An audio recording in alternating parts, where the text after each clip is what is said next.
Komishinii naamusaa fi farra malaamaltummaa Oromiyaa damee giddugaleessa sabaa caasaalee deeggarsaaf hordoffii dhimmoota naamusaa farra malaamaltummaa seektaraalee godinaa fi aanaalee godina Shawaa Bahaatiif leenjistoota kenne. Malaamaltummaan farra misoomaa ta'uun guddina biyyaa gama diinagdee hawaasummaa siyaasaa fi biroo quncarsuun akka biyyaatti rakkoolee garaagaraa akka uumamu taasisa. Buruma kanaan komishinii naamusaa farra malaamaltummaa Oromiyaa damee giddugaleessa sabaa miidhaan malaamaltummaa guddina biyyaa irratti geessisu ittisuuf caasaalee deeggarsaa fi hordoffii dhimmoota naamusaa farra malaamaltummaa seektaraalee godinaa fi aanaalee godina Shawaa Bahaatirraa dhufaniif leenjistoota naamusaa kenna tajaajila naamusa iddoo hojii qabeenya galmeessuu fi beeksisuu jedhu irratti xiyyeeffate magaalaa Moojootti kennee jira. Hoogganaan komishinii naamusaa farra malaamaltummaa Oromiyaa damee giddugaleessa bahaa obbo Jireenyaa Taaddasaa akka jedhanitti hayyoo fi barbaachisummaan leenjii kanaas malaamaltummaan nageenya fi misooma irratti gufuu guddaa ta'uu hubachuun qabsoo ittisa yakkaa malaamaltummaa manneen hojii keessa sosochii fi qabsoo guddaa taasisuu qabdu jedhan. Asittiin barannaa leenjina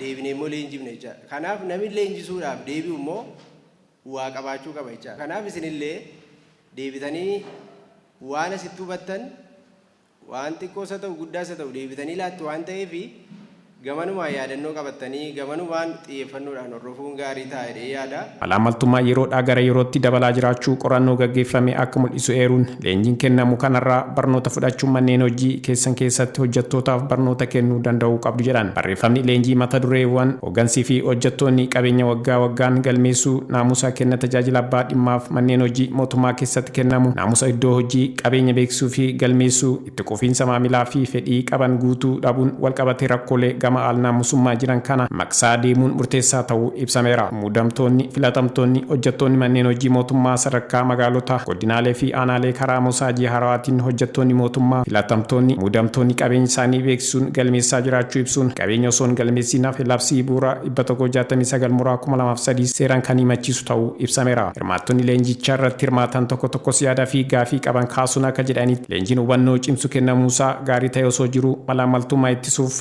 naamusummaa hojjettoota mootummaa tokko bira jiraachuu nama yakka malaamaltummaa shakkame seeratti dhiyeessuu irratti qaawwii jira sirni itti gaafatamummaa jiraachuu qaba tooftaan hannaa itti raawwatamu walxaxaa ta'uu fi kanneen biroo irratti akka sirraa'u gaafatan. Danqaan jiru maali gaafa jenne itti waamamni keenya itti gaafatama mana hojiitiif waan achitti hojjenne immoo garagarshaan gara dameetiif beeksisnaa jechuudha. Gaara hojii keenyatti gaafa deemne eenyutu yakka raawwachaa jira. Rakka kan raawwachaa jiru koo kan malaamaluun koo malaamaltummaa walxaxaadha amala isaatiin gaafa ilaalle jechuudha. Nama yakka hojjete gara seeratti dhiyeessuu irratti abbaan qabu jechuudha. Akka waliigalaatiitti qaama hundaa ilaallatu malee sadarkaa aanatitti sadarkaa gadiititti yeroo baay'ee kan xiyyeeffatamu. Baay'ee riisoorsiin jiru gajjallaa jira dhugaadha bakki itti kiraan sassaabamus achuma ta'ullee ani aangaa'otuma baddaarra osoo sirratee kan jalaa kun waan baay'ee nama rakkisu natti hin fakkaatu.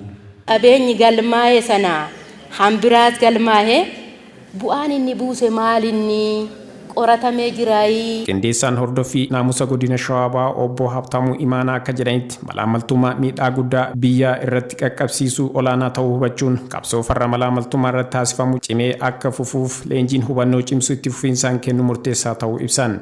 Haaluma gaafii keenyaan adadumaan wantoonni fooyya'uu danda'a waan ta'eef bifa kanaan utoo nu hubattanii gaariidha yaaduma jedhu kaasuufin. Akka fala argatu gochuudhaaf wantoonni itti deemamaa jiru hin jiraa jechuudha. Iddoo baay'eetti aanaalee baay'ee irratti jechuudha. Kanaaf qabsooftanii immoo wantoonni jijjiirtan illee hedduutu jira. Hoogganaan komishinii naamusaa farra malaamaltummaa Oromiyaa damee giddugaleessa bahaa obbo Jireenyaa Taaddasaa kallattii hojii kennaniin leenjiin kenname kun bu'uura hojii keessaniitti murteessaa waan ta'eef gaafilee kaastan galtee taasifannee irratti hojjechuun tooftaa malaamaltummaan itti raawwatamu karaa dhoksaa walxaxaa fi gareedhaan waan ta'eef qabsoo hunda keenyaa bahuu gaafata jedhan. Maalan hojjedhaa akkamittan hojjedhaa deeggarsa seeraa immoo maalan qabaa kan jedhu dambii keenya sana warri haaraa dabalamtanis warri kanaan dura turtanis dubbisuun gaariidha jechaadha.